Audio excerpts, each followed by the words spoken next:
Hey folks, Jarin here from Guitar O.R in Calgary, Alberta, Canada, along with Jack and Juno, the shop pups. Today we're just going to talk a little bit about how you can assess your guitar at home. Basically, you're going to want to take a quick look over everything, see how everything looks. Are there any scratches, any dings, any dents that you weren't aware of? If there are you going to want to remedy them? Sometimes they're beauty marks and you can just leave them. I'm a fan of beauty marks, so I find you don't have to do a whole lot with them often. The next thing is you're just going to look and see where your string height is at. Are your strings really low? Are your strings really high?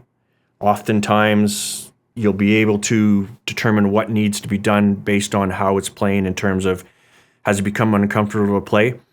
Physically harder to play than it used to be? Well, then chances are your neck is bowed and now your action's a little higher than it needs to be. Likewise, are you getting dead notes? Are you fretting out when you bend? Chances are your string height is dropped, and you're probably going to need a setup as well. Basically, we take a quick second and check out the relief on the neck. So by taking the nut and the saddle out of the equation, your string becomes a straight edge, and then you can check the relief in the neck. This has a small amount of relief, which is pretty much where you want it. If you have too much relief in your neck, the center of the neck is going to be a little bit sloppy because that's where the bow typically is. So you can have string height that's fairly low, quite high, and fairly low. So ideally, if you need to raise the action rather than just add relief, it's often in combination with raising the saddle. The saddle's under the tailpiece in here, but that can be raised. That can be taken off and raised if we need to. You're also going to want to check out the frets. Basically, give a feel for the fret ends. Are they sharp? If a neck dries out, it's not uncommon for the fret ends to be really sharp.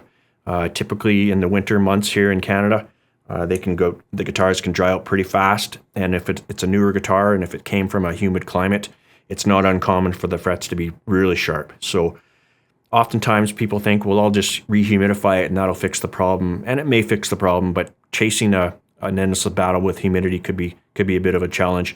Typically, you just look to get the fret ends filed. The next step is you just check out the frets in terms of how do they look. Are they pitted? Oftentimes, when guys play a lot, or if they're really aggressive players, you'll get grooves in the frets, and eventually you're going to probably need at least a partial refret, if not a full refret. If you have grooves in the open position, which is super common, and you're pressing down the 3rd fret, and the 4th fret is level, but the 3rd fret has a groove, that can still buzz. So even though the fret's level, you can still get some buzz. If you dress and level your frets, you'll typically fend off divots a little more efficiently and help prolong the life of the frets of your guitar. These frets, the fret ends are quite good. The frets there's not a lot of divots in the frets, but they are quite flat. They're made of nickel, which is a fairly soft material, so it's not uncommon to have to get them recrowned even if they are level. You typically will double check to make sure they're all leveled, but also recrowning is a big part. Reason being, if you're trying to bend and you're doing a lot of bends and your frets are flat, there's more string than you need that's rubbing across the fret, which will slow it down. It's a little less comfortable, a little more laborious.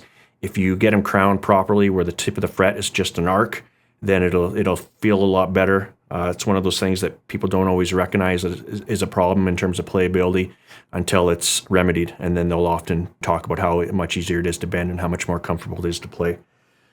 We'll take a look at your nuts. Are the slots too low? Are they too high? These ones look pretty good. The treble strings could probably come up a little bit. And then you look at the nut itself. Is there room to braise that up? If not, you might be looking at building a new nut. If the nut slots are too high, is there room to take it down without digging into the end of the fingerboard? This one is pretty close, but we would probably look to raise the treble side just a touch. It also depends on style of music and the technique that every player has. Jazz players, for example, will typically have a really light technique and can get away with a really low action, whereas some guys that are a little bit more laborious, a little more rammy, they're not going to be able to play that without the buzz. That's not a guitar issue as much as an approach issue, but we can set it up to please both clients. We're going to want to spend a few minutes with the truss rod to make sure it moves in both ways.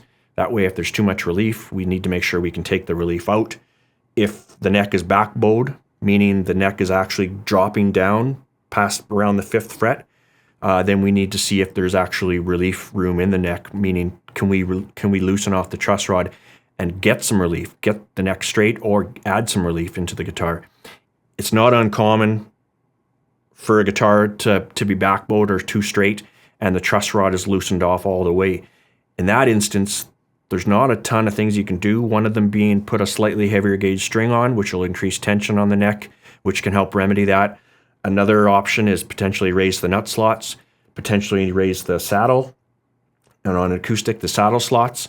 But the way the geography works is that in order to raise the strings enough to remedy any back bow down here from the saddle would have to be extremely high. So you may salvage the notes in the open position, but often at the expense of the rest of the guitar. Truss rods are funny that way.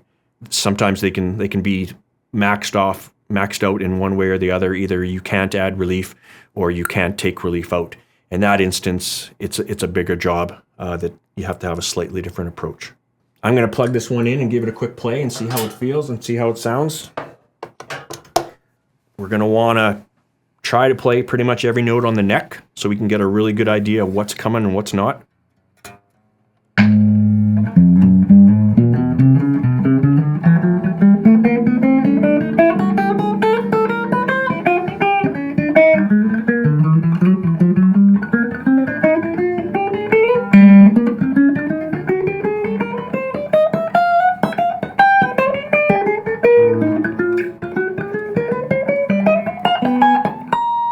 We're going to want to give it a bend, see if the bends are coming through.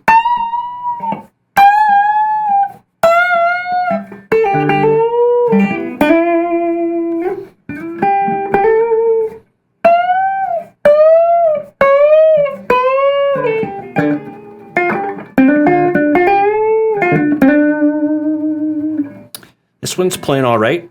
So setup wise, it would be kind of determined on where you want the action. Do you want it a little bit lower? If you bend a lot and you want to kind of increase sustain, then you're often looking at raising the action up a little bit. Everything's a bit of give and take. You raise the action up, you'll get increased sustain, but then it's a little more laborious to play. If you raise it up too much, you'll often get string stretch and then the intonation will suffer. If you lower it and you want it crazy low, then what I let people know is that it can go from playing really well one night to the next day not playing as well, with the addition of fret buzz, because the neck is actually moved a touch. If it dries out, the neck tends to straighten out. So if you've got a little bit of relief, it'll take some relief out. And that can be the deciding factor on it playing amazingly well and it playing okay. Guys that want necks or string height really low typically have to be aware you're often going to need more adjustments more often. Some guys get comfortable with adjusting the truss rods, and that can help kind of offset the movement in the wood. But a lot of guys aren't comfortable with that. So that's just something to be aware of if you want crazy low action. Thanks for sticking around. See you soon.